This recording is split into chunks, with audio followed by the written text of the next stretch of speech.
Hi Mamshi, I'm back. So now I just want to share to you my pregnancy journey, and it was last June 13, 2023. During that time, naka-schedule ako for cesarean section at Perpetual Socorro Hospital. Nakarating kami at exact 8 a.m. pero ang schedule ko for my operation is 2 p.m. pa. Sabi ng aking OB, kailangan maaga ako para makapag-rest ako. Since 2 p.m. pa naman ang aking operation, sinabi ko kay Daddy Den na kumain na siya. Kainin niya na yung masarap naming baon na niluto niya. Actually, siya lang talaga nakaubos niyan. Dahil pinag-fasting ako, bawal muna akong kumain dahil nga after my operation, ayun, magsususuka ako noon. Kaya much better na wala talaga naman yung aking tiyan. So, minabuti na lang is isiswero na lang ako para kahit paano hindi ako magugutom. At 2 p.m. pa naman ang aking schedule.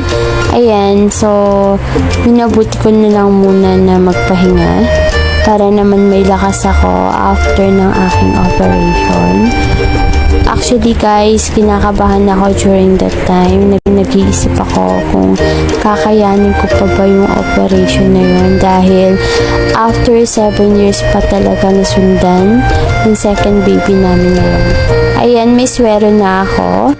Sabi sa akin ng nurse, magpahinga muna ako dahil sa kinakabahan nga ako, tumaas yung aking BP during that time. Nag 130 ako over 90. So, ganun talaga kakaba. Ang maganda dito sa hospital na to, free meal na siya from breakfast, lunch, and dinner. So, nag-deliver nga sila ng lunch, dahil nga fasting ako, si Daddy din nila kumain. Exact 2 p.m. kinuha na ako ng nurse para dalhin sa operating room. Nag-aantay na rin sa akin si Doktora, yung aking OP. Hindi ko alam talaga yung nararamdaman ko. Kinakabahan ako na excited. Kinakabahan ako dahil I really don't know kung ano na yung mararanasan or mararamdaman kong pain after my operation. Alam niyo yon, after 7 years namin nasundan yung firstborn namin na si Katie. So parang first time ko na lang ulit manganganak. Ganun yung nararamdaman ko. Pero excited ako dahil nga makikita ko ng baby ko.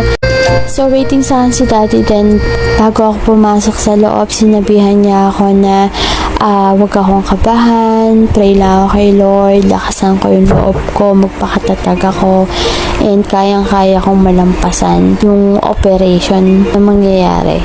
Super thankful talaga ako sa husband ko dahil sobrang tiyaga niya sa pangunawa niya sa akin.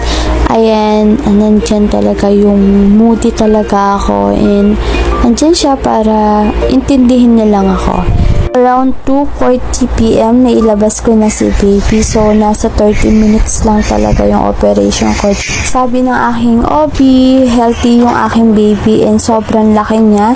Nasa 3.7 kilos siya. Super thankful talaga ako kay God dahil nakayanan ko yung operation na to.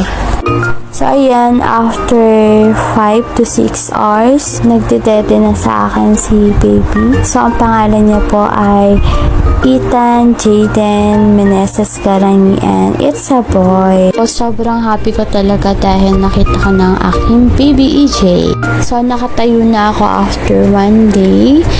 Kailangan kong gumalaw-galaw para ma-exercise ng konti yung aking katawan. Hindi ko pwedeng i-baby dahil ako lang din yung mahihirapan. Ito na ang aming baby, si Ethan Jaden, aka EJ.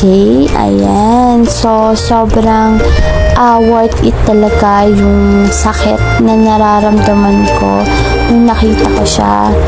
And sobrang thankful ako kay Lord kasi healthy siya, walang naging problem sa kanya.